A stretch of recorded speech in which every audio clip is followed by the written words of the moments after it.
Hey y'all, it's Chrissy from Texas. You better hold your snakes and buckle up for a spooky ride and some fucking funny puns.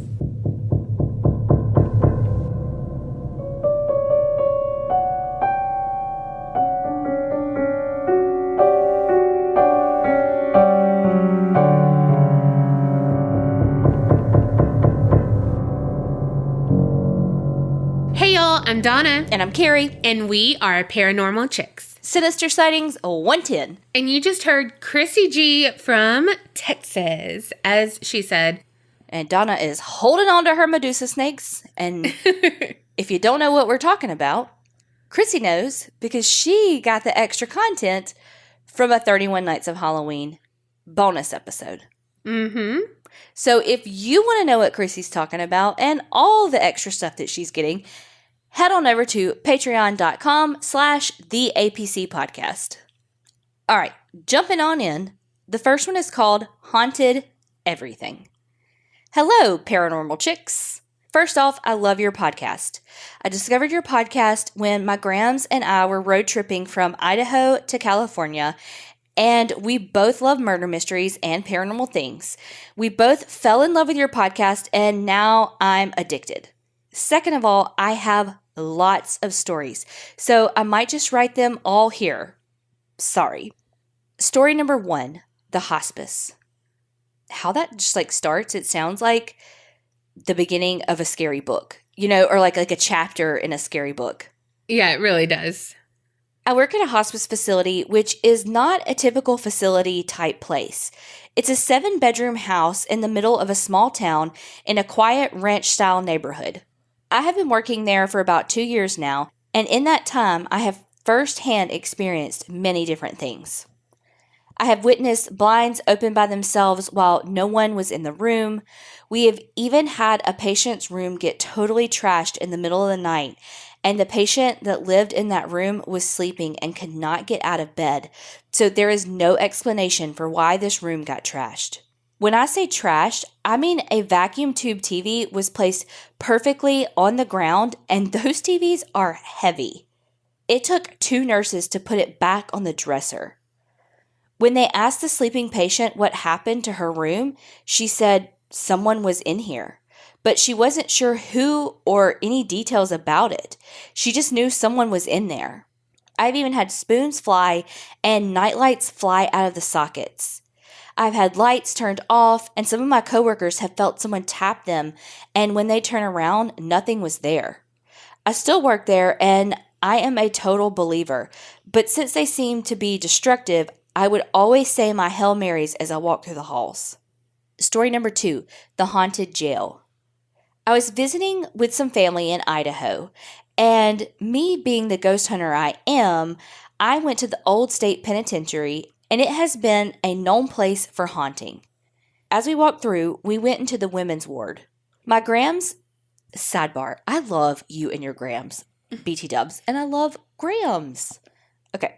My Grams and I were the only people in the ward because it was a self-tour kind of place, and you could walk around at your own pace.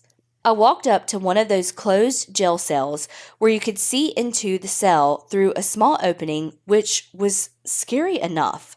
Something about looking through peepholes into a scary room gives me horror movie vibes. So I was looking through the peephole when suddenly I felt like I was standing on someone. I felt like someone was standing there and I was standing on them, and they were saying, "Hey, personal space, please." But they didn't really say that. I just felt that way. So then I decided to be a ghost hunter and take a picture of where I was standing with a Polaroid camera. When I did and the picture developed, I saw a pink orb right where I was standing. So I was right. Someone was there. I thought it was so cool the orb was pink because the picture was taken in the women's ward. At the same jail, we were walking down a hall, and again, it was just my Grams and me, and I felt a bunch of people were walking with us, as if we were in a crowd, but yet we were the only ones there. I couldn't really feel what their energies were like, but I knew they were there. Then we went to another part of the jail, and it was an area where one person was hung. As we were walking up the stairs, right past the hanging area where the body fell down into, I could see and feel a man walking behind me, to the point where I kept looking behind me where I could feel someone behind me. When I looked, I saw a black figure really quick, then it was gone. I kept walking and put the white light around me. That same feeling happened again later when we were walking down a different flight of stairs. I took another picture of the jail with my Polaroid and got another orb. It was definitely an interesting experience. If you were ever in Idaho, I suggest visiting the Old State Penitentiary. Story number 3, Apparitions in Palm Springs. When I was about 8 years old, my family and I went to Palm Springs for a mini vacay. Palm Springs is a tourist city in California, and from where I live in California, it's about 2 hours away from me. We were all sleeping in the same hotel room because there were only about 5 of us. I was sleeping in a bed with my aunt when I woke up and looked towards the closet when I saw 2 apparitions standing by the closet looking at me. One was an older man with old school glasses and a comb over and a striped polo and khaki pants. Next to him was a lady wearing a lilac dress with puffy shoulders and a perm and poofed up hair. For some reason, I didn't get scared and just thought it was my imagination and went back to sleep. When I woke up the next morning, I told my aunt about seeing the people, and she said she saw them also, which is when I realized it was not my imagination. Okay, they call this one story 5, but there's no story 4, so I'm going to renumber the stories. Story number 4, my dead dog. When I was around 9 years old, we had to put my Dalmatian down. She had bone cancer and broke her arm from just jumping out of the back seat of the car. We had had her since I was about 4 years old.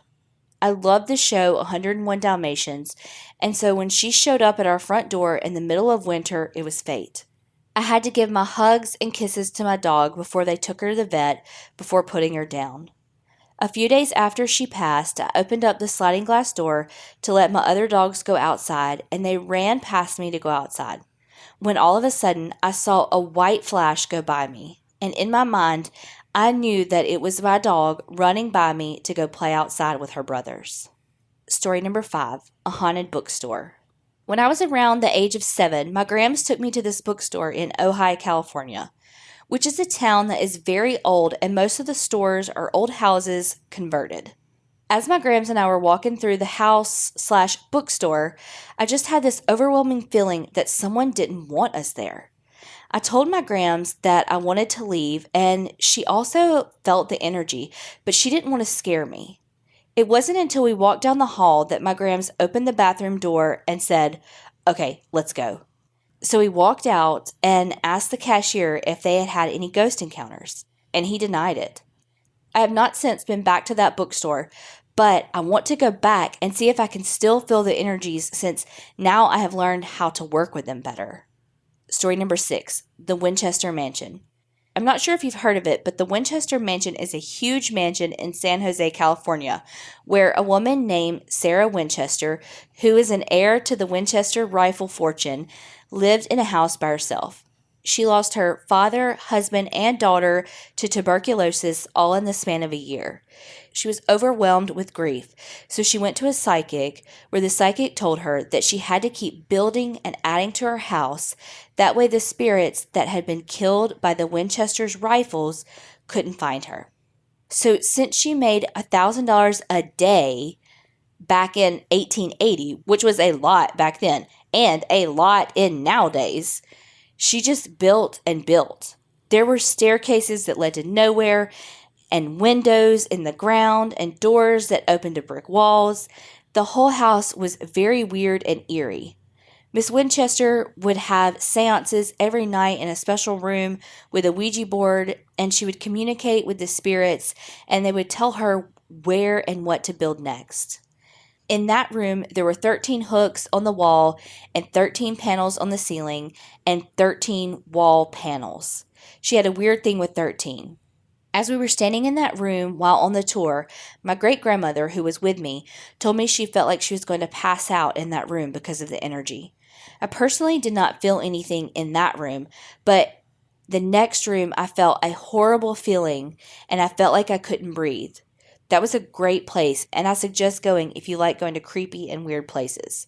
Sorry these are long and so many. I have many more about past life dreams and sleep paralysis. I hope you read them. Thank you. Creep It Real, Abriana.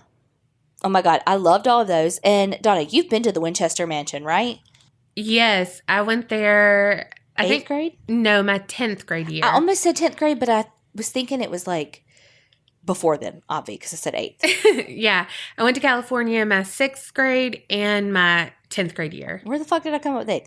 Also, but you just in the middle. Yeah, split the difference. But you did that story too, though. No, I haven't. Oh, I made that up too. Cool. Okay, cool. You know nothing about me. What's your name? I need a new co-host. Okay, thanks. Bye. Oh gosh. But yeah, that place was super eerie, but I loved it. But it was hard. I'm a short person, but Sarah was shorter than me. But the stairs, they didn't say this, but I think they're called witch stairs or something. But they were like really short. They were like half riser steps. Yeah. Oh my God, that was a workout because they were just so small. And so it was like, you had to do double the work, basically. Yeah. And you would think that I would hate like a bigger step, but those, because I'm so scared I'm going to fall down or something. So it's like, I would get up and be like, wait, there's nowhere to go. I got to go down. You know? Yes. I'm like, oh my God, I got a belly here I got to work with, people. Okay, to the hospice story, though, it sounds like, because I know so much about the paranormal, but it sounds like those are like spirits, entities, whatever, has to do more with the house than people that have passed there before. You know what I mean? Like, yeah. I don't think that is like past residents of the hospice house. Because hospice houses are usually very peaceful places. I mean, I'm like talking to the person who works there, but who's like, fucking duh, thanks. But, it's usually so peaceful and loving and welcoming. Yeah. And it's it's a, for lack of a better way to say this, a happy place to die. Yeah. You're comfortable. You're not in pain because they give you all the pain medicine you need. Yeah. It's like you're clean, you're safe, your family's able to be there, and so it's like, it doesn't have that aggression, that anger, that just malintent feel like that story felt, Yeah. Like that story felt like, I don't know, sometimes I think of things in colors, and like that story felt red, like orange and red. Who are you, Taylor Swift? I hate you right now. But like a hospice is like green and blue to me, Also, who are you, Garth Brooks? I'm really hating you right now. Go back to your stairs, okay? I love how your mind works. You know what? Sometimes when I explain stuff to patients, I'm like, just go with me here. Because I explain stuff in colors like that. Yeah. And I'm like, okay, I know this may sound weird, but this is just how my brain works. So just get on this roller coaster with me for a minute. And they're like, no, it makes sense. And I'm like, okay, good. Yeah. Also, I want to know what your Grams, the one that Carrie wants to be BFFs with and maybe co-host this podcast with, I want to know what she saw in that bathroom. Because right when she opened that door, she was like, yeah, let's go. Yeah, we're out of here. Uh-huh. Yeah. I want to know about that. It was something. So go back, figure that out. Okay. Just don't die. All right. Thank you.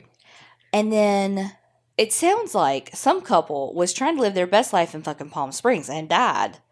I mean, they were in vacay mode, had the shirt on, had the perm. As you would say, the coiffed hair. Bouffant, if you will.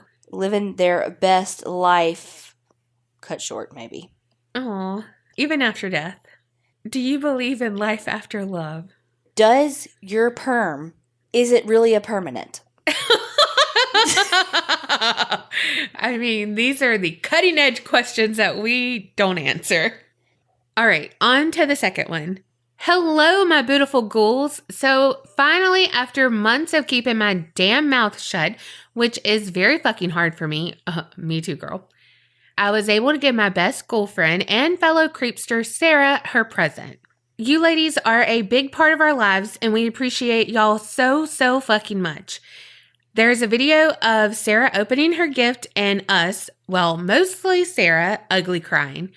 So she included that, but what it was is that she bought Sarah and her like t-shirts of ours, the merchandise. And so they just like, it was on the DL though. I mean, do you have friends like that?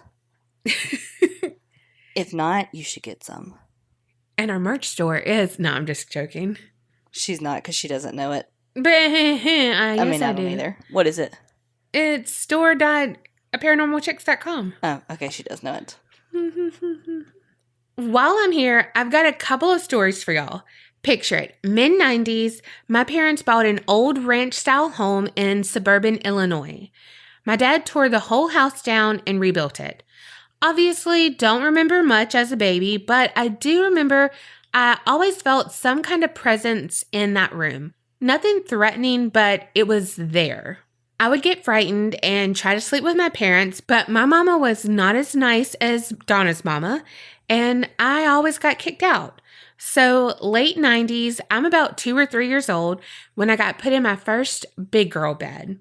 I would always fall out of bed, and I remember hitting the floor a couple of times. But most of the time, I would not hit the floor. I'd remember falling, my eyes flying open, and as soon as I thought I was about to hit the floor, something would catch me, and I'd feel as though I was floating. As soon as it would catch me, my eyes would close, and I would not be able to open them until the next morning, no matter how hard I tried. So, needless to say, something would catch me and literally tuck me back into bed. I know damn well it was not my parents because I slept with my door closed and my door never opened.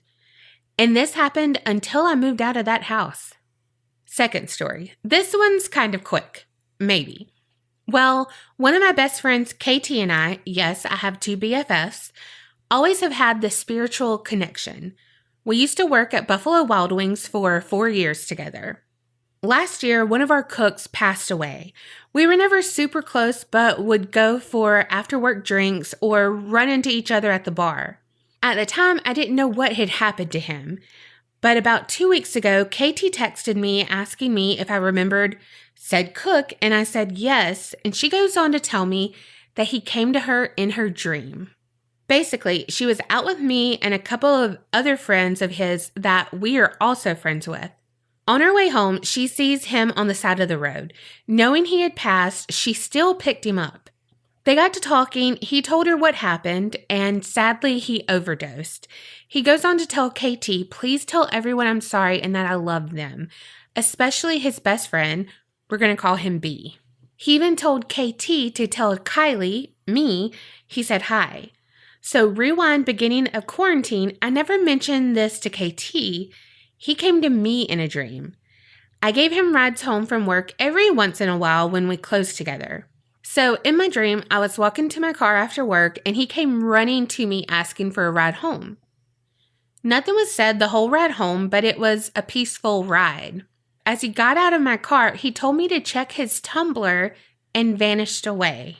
So, of course, that morning, my detective skills kicked in, and after a good hour, I found his Tumblr, and the last blog he made was a day before he died. Meanwhile, I went straight to the drinking Tumblr, not the social media. Okay, cool. I'm old. I mean, if I wasn't reading it and I saw how she spelled it, I would have went to that same Tumblr. Hello, my name is Carrie, and I'm 100 fucking years old. Right. Who is the one who was always friends? Adam? Like, you were always friends with this person on... That was MySpace. Did you see my face? Yes. Oh, my God. Okay. Hi, I'm Donna, and I'm 1,000 years old. I didn't even have a MySpace. That was not cool enough. I had one, but I don't even think I finished setting it up because I wasn't cool enough. And I couldn't make the decisions I needed to make. No, you know why? Because I was always so scared I wouldn't have friends.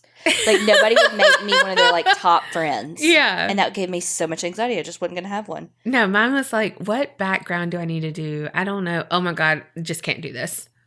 See, this is why I don't like to have parties. No, because what if nobody shows up? Like, what if nobody makes me their friend? No. What if nobody likes my pictures if I post it? No, thank you. I don't like this. This is why I don't like to do posts. This is why I don't like to have parties. This is why I don't like to have MySpace. No, ma'am. No, thank you. That's funny. That's freaking funny. Will they like me? I don't know. Ergo, don't give them the opportunity to not. Maybe just don't say ergo and they will. The Leo in me, I'm like, people are going to love this. That is so fucking true. I created it. Ergo, they're going to love it. That's you. And it was basically him asking for help because he could not fight his demons anymore and that he was so sorry. So I truly believe he trusted both Katie and I enough to help him and his family and his friends to find peace. And it was just a chilling, amazing feeling knowing something like this could happen. That Katie and I were able to have this special connection. Sorry for any grammatical errors. Currently doing this on my phone while sitting in the hospital with my mama. So going back and forth between talking to doctors, listening to your podcast, and typing this. Thank you so much, Carrie and Donna, for always putting a smile on my face and making me laugh my fucking ass off. Thank you to all my fellow creepsters for making me feel comfortable enough to share these experiences with y'all without feeling crazy. I love you guys truly from the bottom of my heart. Creep it real, my beautifuls, and don't ever change. Lots of love from Illinois, Kylie P. First of all, Kylie, we want an update on your mom.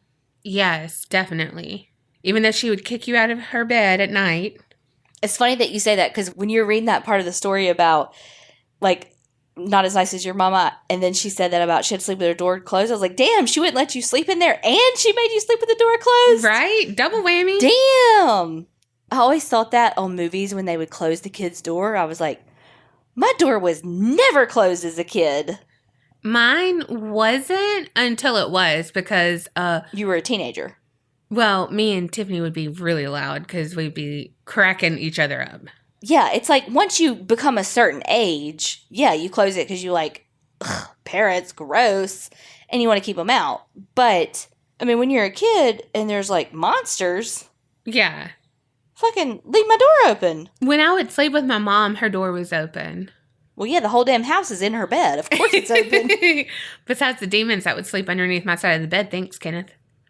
Well, and Freddy Krueger in the closet.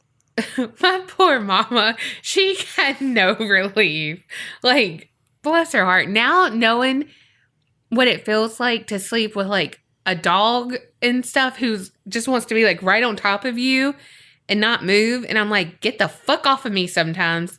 I'm very sorry because I was that person. But I was a person. Yeah. And you can't say, get the fuck off of me. I mean, you can. She probably did and probably hurt my feelings. I'm sorry. No, I don't think she said that. No, she probably didn't. She probably said, I don't know, something clever. Your mom was good. She was probably squishing my ass, and I like the pressure. Which is probably why you're like, I need pressure now. I mean, you know, I was just smothercated as a child. You probably thought y'all were playing like a cocoon game. Really, you were all fucking sharing a full-size bed. Look, whenever I want to feel better about myself, I just know, like when Carrie's like, you were a teenager sleeping with your mom. You know what? Kenneth, my brother, was 4 years older than me, and he was sleeping with her too. You weren't a teenager sleeping with her, were you? I mean, I would be a teenager sleeping with my mom when my dad would be working out of town. No, I know. But yeah, if dad was working out of town, I always slept with mom. All right, the next one is Story for Sinister Sightings. The time I almost became the subject of my own true crime story. Hi, Donna and Carrie. I figured that after emailing you guys multiple times about nonsense, that I would send you an actual story instead of just bullshitting with you guys. If you guys decide to read this on the show, you can use my first name. Picture it. 2005, and my ex-husband, boy bye, and I were still dating. She said that, not me. He lived with his family about an hour away from where I was living with my family. P.S. Moving back home with your parents sucks. I would drive down to see him on Fridays, and we would get a hotel in his town so we could get down and dirty without the prying eyes of family. I mean, woman after my own heart. Mm-hmm. Because if you had a little sister like me, you know I would bust in on you. We've all heard the stories, Donna. Mm-hmm. Multiple, yes, stories. Wait a minute, Mr. Postman will never be the same for anyone. Thank you. Well, this one particular weekend, there was a race going on, so all of the hotels in his town were booked. We had been out drinking very heavily and had no business driving on the roads, but decided to drive north to my town and find a hotel. I had no business getting behind the wheel, but unfortunately, I did anyway. I made it the 70 miles to my town and was exiting the highway when I hit the curb and blew out my tire. My ex had been sleeping in the seat next to me, and I woke up screaming as the tire blew. He began to yell and scream, and who knows exactly what was said. All I know in the haze of alcohol is that we began to argue badly. All the while I'm driving down the road with my tire fucked up. It was 2 or so in the morning, and thankfully there were no other cars on the road to witness this mess. I made it about 2 miles down the road when the tire was completely gone, and it was just metal on the ground. We were screaming at each other. I was crying. The tire was sparking. It was a mess. I pulled off the road and into a shopping center, and my ex-husband got out of the car to see the damage. I got out as well, and the fight continued. It was such a mess, and so was he. Neither of us was making any sense, and he just stormed off down the road, and I was left there crying. I remember being so upset that he would just walk off and leave me, and I was wondering what I was going to do now.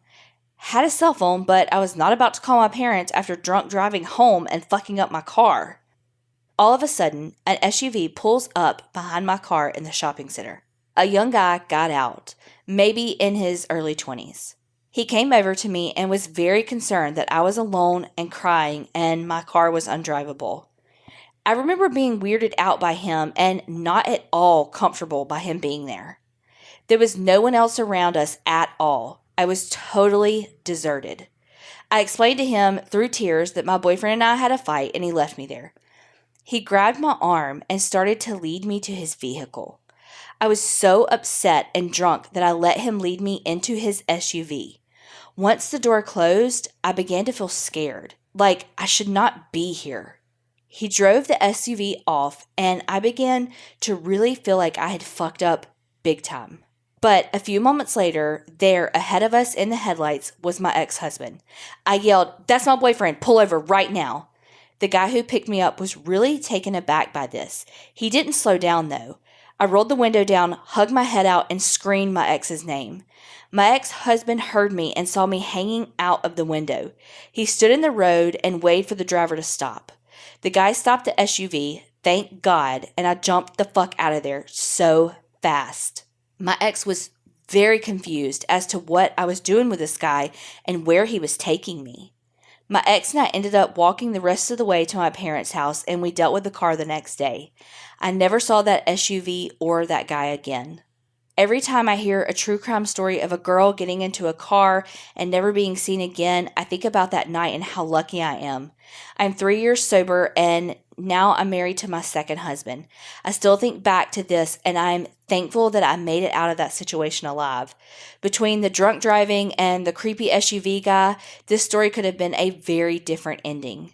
Sorry for such a long email, and I hope it wasn't too all over the place. I love you ladies, and please keep doing what you do. You are keeping me sane during this wild time. Sincerely, Donna. Oh my gosh. Well, I love just your normal bullshitting emails, but oh my gosh, this one was hard hitting. Like, I was like, ooh, this whole time. Yeah, you are so lucky. So lucky. Like you said, on all accounts, you drove, just from the driving, 70 miles, golly. Yeah. I can picture that. Like yelling, yes. Driving, like the cart, like the tire, and just like yelling over each other. Neither one of you making any sense because you're both so drunk that it's like, yes, it's just chaos. A fight. Yes.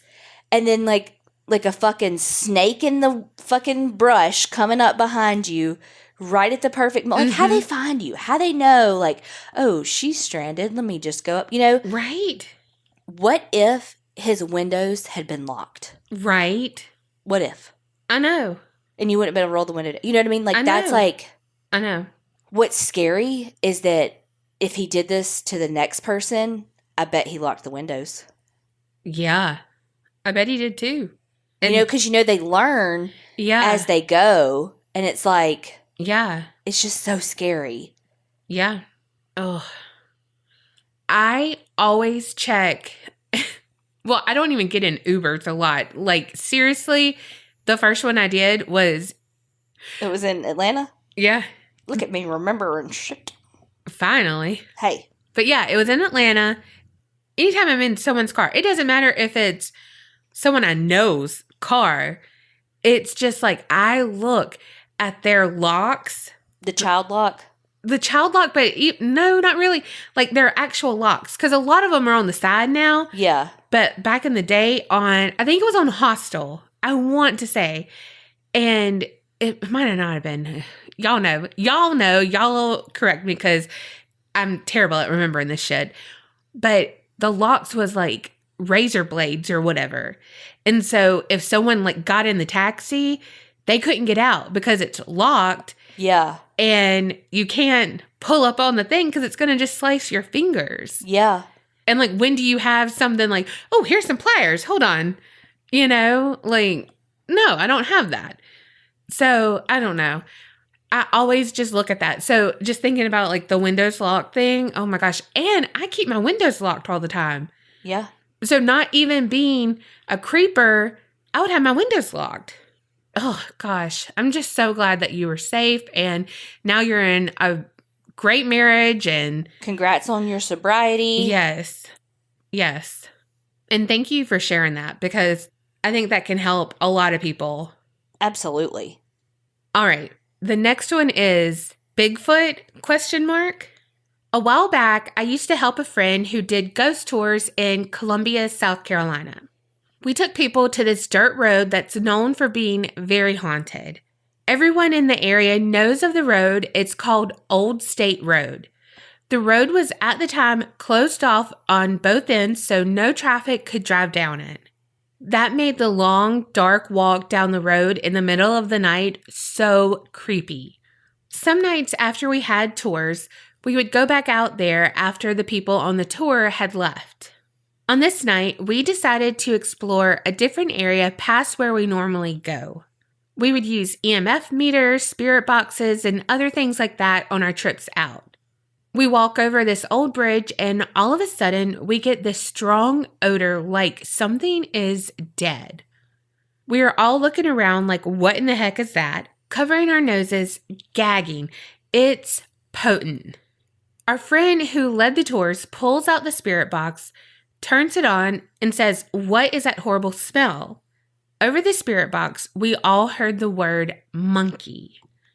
We laugh. What a monkey. What in the heck are they talking about? So we say, there's no monkeys here. Then we hear Bigfoot come across the spirit box by a different voice. We're all standing there in shock. We ask, so Bigfoot is here?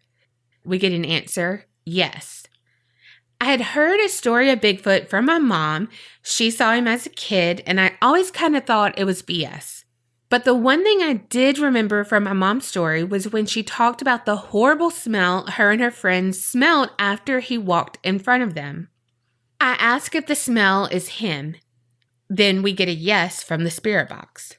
We never did see anything, but after a few minutes went by, the smell went completely away and never returned after hanging out in the area for over an hour. I went out with her so many times and have so many more stories. Thanks for reading. Creep It Real, Nikki. That is what they say. They say like skunk ape for Bigfoot. I guess I've heard skunk ape, but I never put it together that it was because it stunk.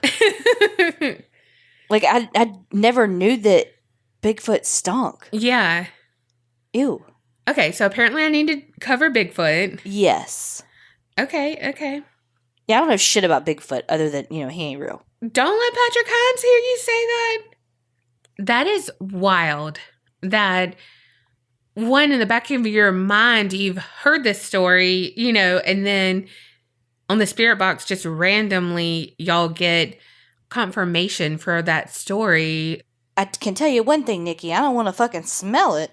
No. I'll smell you not later. Yeah. No. Mm-mm. Though I will say I'm so gross because if I haven't smelled like a polecat or a skunk or anything in a long time, when I finally smell one again, it's like, oh, country. Yeah. God, we are not the same. And when I smell it, I'm like, bleh. I mean, it's not like I want to smell it every day, but like, I don't know. I'm weird, I guess. Yeah, you're nasty. Fucking Pepe Le Pew loving bullshit. I do like Pepe Le Pew. Even though he's problematic. He is very problematic. But I love him. Because he's me. And I'm the cat. Get the fuck away from me. This is why we work. Okay, the next one is called Shadow Man Mystery. Hello, ladies. First, I want to say I absolutely love your podcast. I listen to it every day at work. It helps me through so much. This story is a bit of a long one, so buckle up and grab some snacks. Oh, how you know us so well? What kind of snacks we getting? You know what? Y'all let us know what you think our favorite snacks are. Oh, that's a good one. Let us know. Okay, this happened about 20 years ago. I was 5 years old at the time. I lived in a rural farm town in the middle of nowhere, Tennessee. My family and I lived in a very old farmhouse, 2 bedrooms, 1 bath, very small. It was my mom, my dad, and my 2 siblings.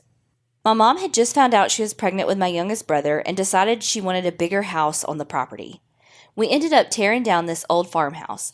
Once we did that, life was very strange and very different for us. Once we got our new house on the property, things seemed great. My mom was even able to put a computer room up for us to play The Sims for hours on end. One day, my mom, my sister, and I were in the computer room, which was in the back of the house, when we hear a car pull up in the driveway. My mom suddenly said, "Well, that's weird. Your dad shouldn't be home for a couple of hours, and your grandpa isn't due to check on the cows until tomorrow." She gets up and looks out the window, and she saw no car in the driveway. She chalked it up to someone just turning around. My sister and I went to get something to drink from the kitchen. While walking into the kitchen, I look out onto our back porch and saw what looked like my dad walking around to the side of the house. I told my sister, and she said, "No, Mom already said no one's here." I agreed, and we headed back to the computer room. And my sister saw the same shadow around the side of the house, except this time it was heading for our back porch. My sister and I screamed and ran to our mom, letting her know what happened. She said, "Okay, enough is enough." She went outside and she looked around the house and at our neighbor's house to see if anyone saw the person who was lurking around our house. They didn't see it either. Mind you, our neighbors were ancient at the time, and I really doubt they were out lurking. My mom calls my dad and asks where he's at. He tells her he's still at work and he's not due home for a couple more hours at that time. My mom brushed it off and went back to the computer room. We sat with her, and then we heard all of the doors in the house slam shut and the lights went off. My mom grabbed us and she took us to the kitchen and huddled around the table. She flipped the breakers and came back inside, grabbed us, and we left for the day. We never were able to determine whether it was a weird coincidence or if the paranormal made it known they were mad about us moving this new house there. This wasn't the last time we saw the Shadow Man, but this was one of the first times anyone saw it. Sorry for the long story. If you want more, just let me know. I have plenty of paranormal experiences to share with you guys. I'm sensitive to it. Thanks for all you do. I'm not sure if they want their name read, but yeah, girl, send all that in. Hell yeah. We want to know all about that creepy farmhouse business. All about the cows and all the things. Yes. And I would have been like, oh, something creepy's outside, but let's go play on the computer. Like, that would have been me. I would have been like, and then been like, "Mom, the computer's off. Mom." Somebody beeped in and it cut off our internet. "Mom." She'd be like, the whole fucking house is off, Donna. "Mom, the computer's off." I played The Sims when it first came out, but then I think my brother told me a cheat code where you can get all the money you wanted and you didn't have to go to work then.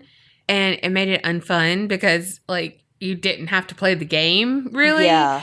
And, like, that is the game. Especially Yeah. then, like there wasn't all like the little packs and all of that. You could expansion packs and all of that. So I don't know. I was like, boo, I hate this now because I don't know. I never played it. This is why I can't cheat because it ruins shit for me. Yeah, I don't like cheating. Mm-mm. But I did like it. But you couldn't really actually talk to anyone. You know, it wasn't like, oh, if like you played it, I couldn't talk to you in the game. Like when it first came out, it was just, we were in our own little bubbles or whatever. Or at least that's how I interpreted it. I don't know. Maybe my brother just didn't want me to talk to him. I don't know. I mean, that's probably true. That's probably true. But that is so fucking creepy, though, to hear a car pull up and then you see like a shadow of a man creeping around. Yeah, like somebody was there. Yeah.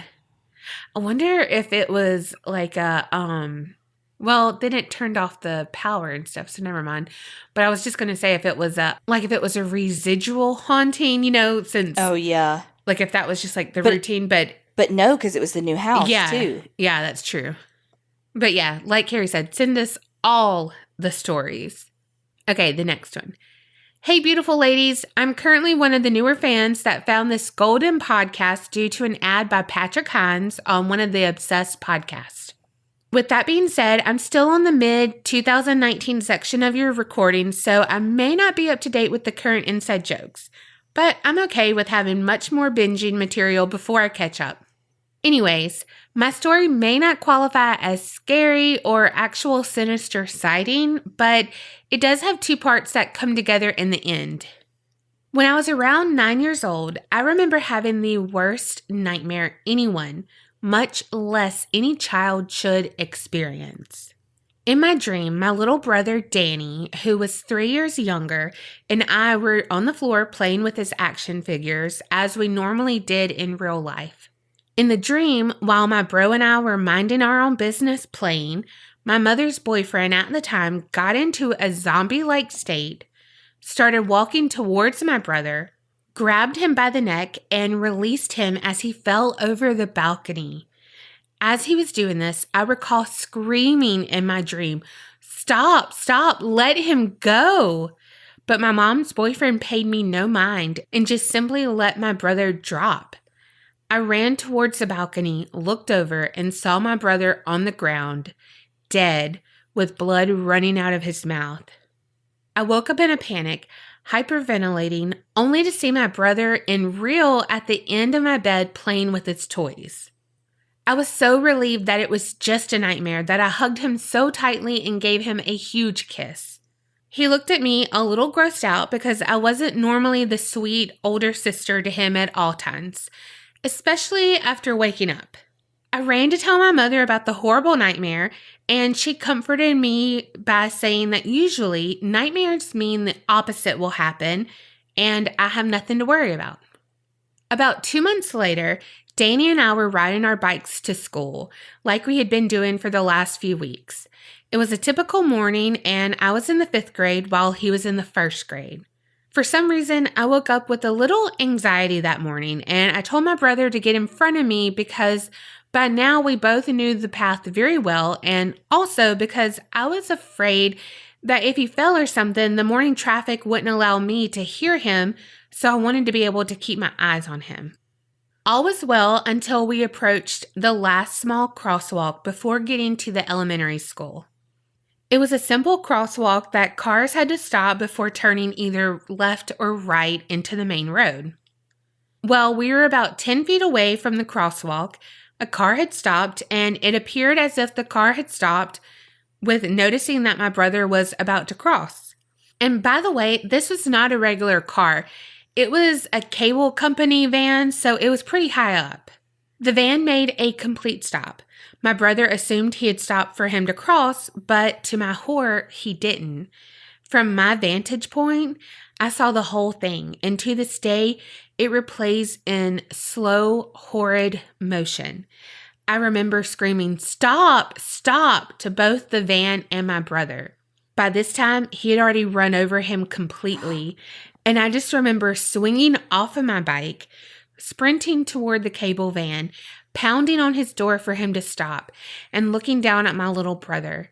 He had blood running out of his mouth, completely lifeless. I was in so much shock, I couldn't speak or scream.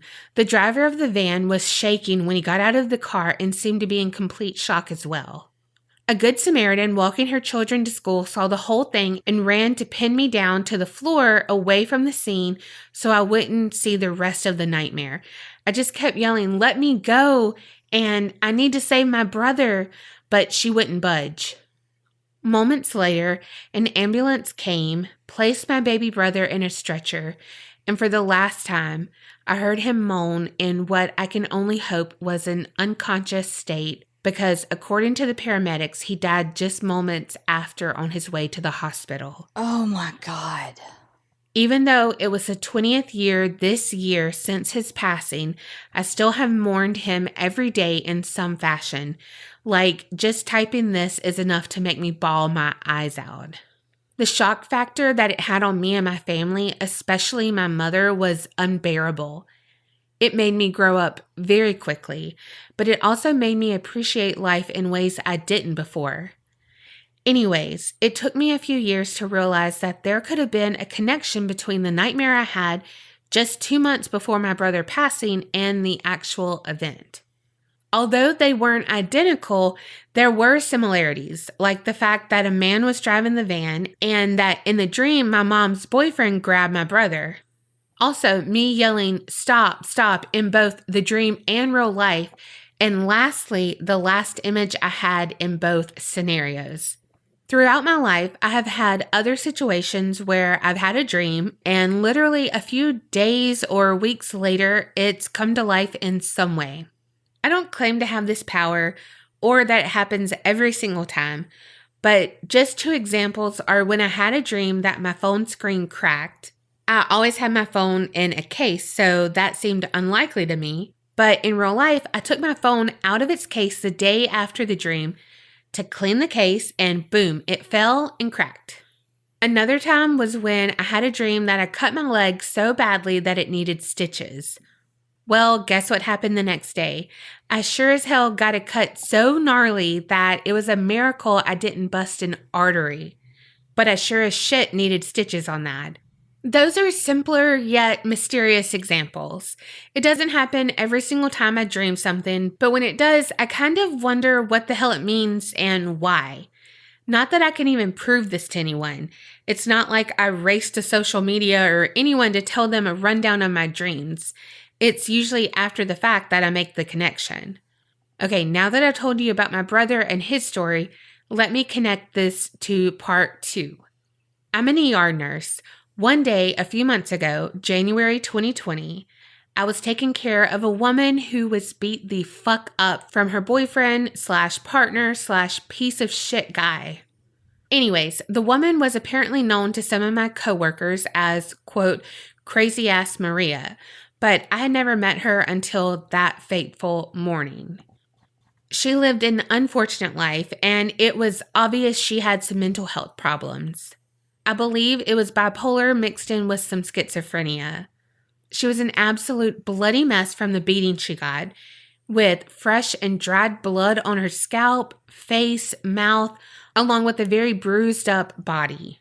She would be hysterically crying one minute saying how she hated that son of a bitch, and the next moment she would be saying that she probably deserved it, and God forgives everyone, including him, blah, blah, blah. Poor thing, God. I know.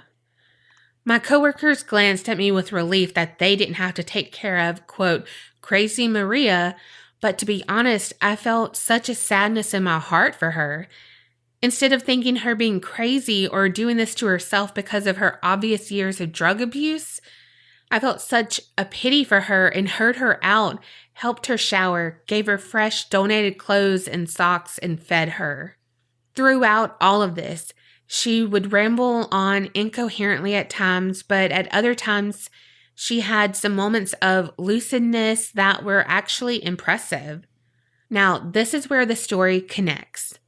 When we came back to her room in the ER after I helped her wash her bloody head and body, she was saying how grateful she was for me. Then out of the clear blue sky, she said, "Now, I know you're not going to believe me, but I see things. I'm sensitive to things." I was like, "Uh-huh." She said, "I don't know why, but I see that you're going to be pregnant soon." I laughed. "Hell no, not yet," I thought. Then she goes, "I also seem to be getting the letter D in my mind for some reason. I feel as if the name Danny or Daniela is significant to you. It means a lot to you, and you will be naming your child with the name similar to that." What the fuck, I thought to myself. Literally, Maria has been speaking this whole time about herself. Never had I ever said anything about myself, much less my personal life. How does this make any sense? Granted, Danny isn't super uncommon of a name, but to guess that as your first guess, especially to me, well, that shit is not coincidence.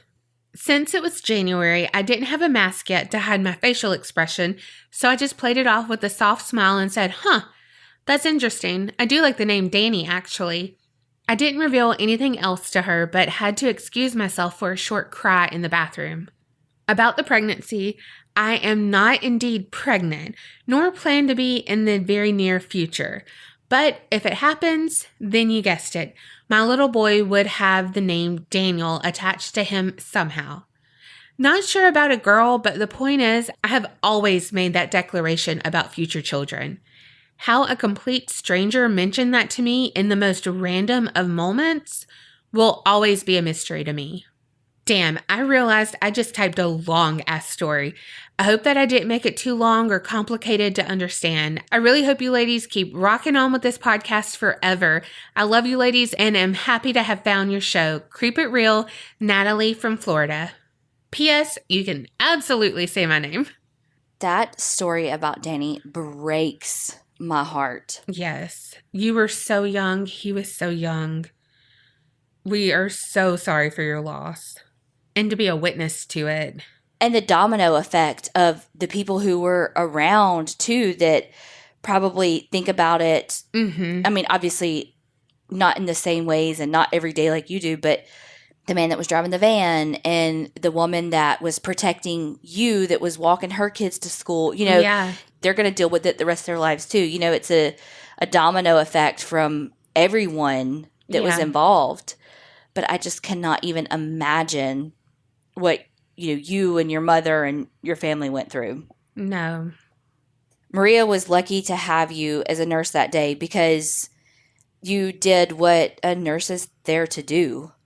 You took care of her and didn't shame her for her mental illness and victim blame her for what she's facing, because nobody knows how they're going to react when they're in an abusive situation. And it's so easy to say, well, just walk away. We'll just do this. We'll just do this. We'll just do this. Well, you could literally say that about any situation in your life. And are you just living your best fucking life? No, you're not. Nobody is doing just what they should be doing all the fucking time. Yeah. And unless you're doing that, you have no fucking idea what you would be doing if you were in an abusive relationship. Yeah. Are you waking up every time the fucking alarm goes off the first time? Are you just eating 2 servings of vegetables and a meat and a fucking starch every time you put a meal on your plate? Right. Are you just doing every fucking thing you should be doing every second of the day? Oh, you're not? Then you don't know what you would be. You don't know what you fucking do.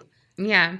You have no idea when you've been in a relationship with someone for a long time and they've groomed you and brainwashed you and made you feel like you were worthless and could do no better, and then you get in that situation and then you add schizophrenia or bipolar or another personality disorder on top of it. You literally have no idea. And to shame someone or to treat someone as a healthcare professional differently because of that, shame on you. Yeah. Because that's literally what you're there for. And that's coming from me, a healthcare provider. So that's literally what we're there for, is to help people when they need us. So if you can't do that, shame on you. Get out of the fucking profession. She's lucky that she had you that day. Also, I just have to say that Natalie has an alpaca planner on her desk and she named it Donna.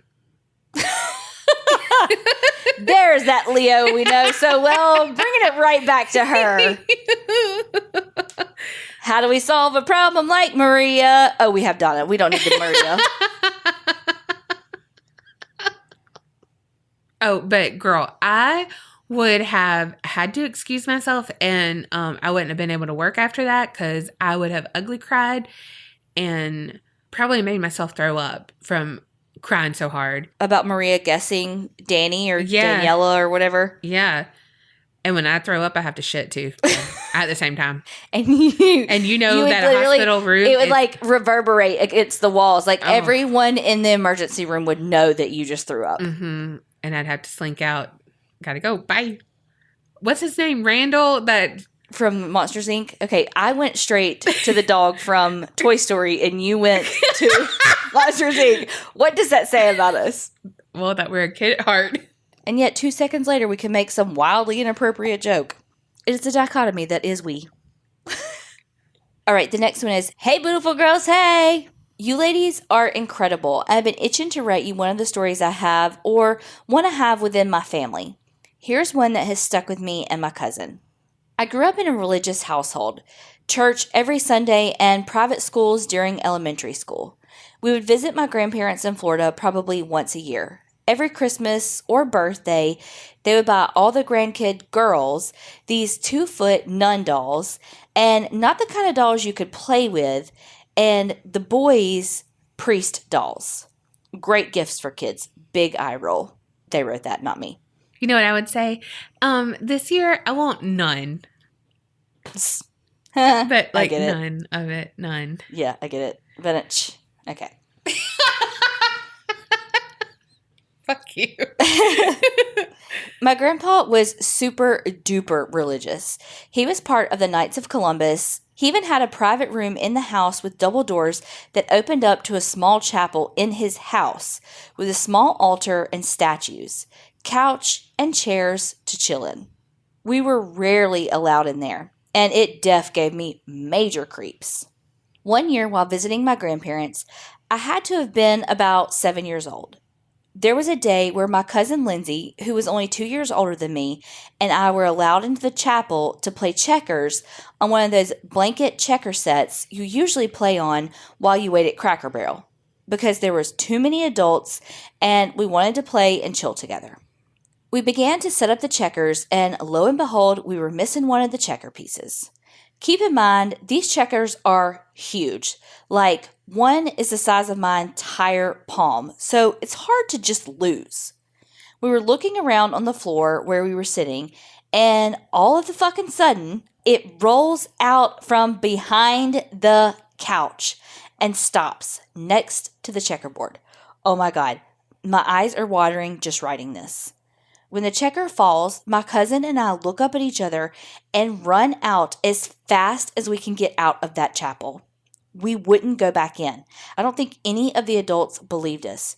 It puzzles her and I to this day. We are now in our 30s and this story still gives us the heebie-jeebies. Be on the lookout for other stories I have. Stay spooky. XOXO, Katie with a C from Chicago. Oh, no. And also the checkers are black or red. So those are like the scary colors anyway. If something like ominous is happening and there's like a black big checker rolling or a big red one rolling, it's like danger or fire. More danger. Danger or death. Like, no, I don't want either. And I totally always played that. Like, I would beg Tiffany, please play checkers with me. But we had a little checker set that we would play at her step-grandparents' house, which were next door to her. And we would play like in their like formal living room. And why? Why would we go over there to play checkers? But we would all the time. Just something different. It changes scenery. Yeah. You know, they're probably like, oh my God, they're so Get fucking these loud. Fucking kids out of here. Oh, 2 pieces missing. Sorry. But we sure did. They probably kept it so hot in their house so that y'all would get the fuck out of there. They probably did. I was probably sweating down whew. All right. The last one. A short alien story. Hello, friendos. Recently, I've had a very strange experience with technology that has yet to be explained despite some expert opinions. I've attached the video that goes along with this story, and it's a TikTok. Basically, I was trying to fix an audio issue on a device that was coded by myself and my husband. I was trying to accomplish this by going into the coding and trying different commands. Since I had just bought the keyboard I was using, I was pressing different keys to see what their assignments were. On the left of the keyboard are the keys G1 through G6. I noticed that G2 through G6 were already assigned within the source code. When G2 through G6 are pressed, their respective number was generated in the code. Totally normal. However, when G1 is pressed, a very peculiar text was generated. The message generated reads, 5, alien abduction experience, and then a new line, abduction. What? Since this device was coded by us, there's no reason for this assignment to be present. A prompt at the bottom of the screen appeared, which indicated a source file.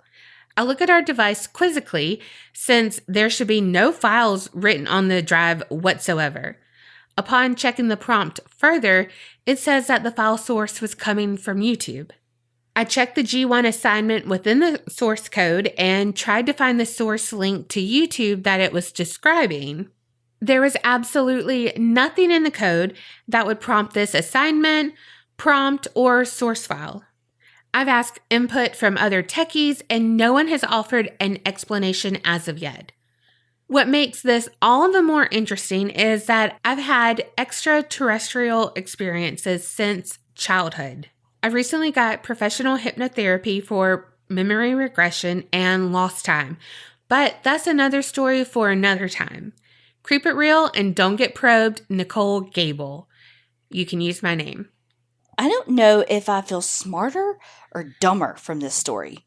Like hearing all these code things like G1 and YouTube and words. Right? I'm like, I know YouTube. I can't tell. Am I smarter from that? Or do I really realize that I don't know shit? Oh, I'm dumber from that because I don't know anything. I'm like, I know F1. I know the function keys, and they never work for me. I'm like, what do you mean your computer has G1 on it? Your keyboard has G1. Like you hold down the G and you press 1? Yeah, what you talking about? You got Mm-hmm. G1 on your keyboard. I don't understand. Coding is hard. And by coding, I just mean the HTML shit. I can't even do actual coding. C++, negative. That was her average in school. Very funny. What we'll do is we will do her TikTok on our Instagram stories the day this comes out. So Thursday. Just so y'all get that visual. And y'all can follow her. Because she got like a famous cat now. Well, I don't know what all that means, but I do know that it means it's something weird. And, you in danger, girl. Right? Update us, have you been abducted? Also, don't kink shame me. I like to be probed. I don't think that she was complaining. Mm. But, I do want to hear more about it. So, send that in, please. Yes, definitely. We don't need videos of the probing, though. Speak for yourself. Well, these were a wide variety. Love this. Sad, funny, true crime, paranormal, extraterrestrial. Loved it all. If y'all have your own stories, please send them in. aparanormalchicks@gmail.com. Long, short. Just like Donna's men. Damn. And remember, Creep it real and don't get scared.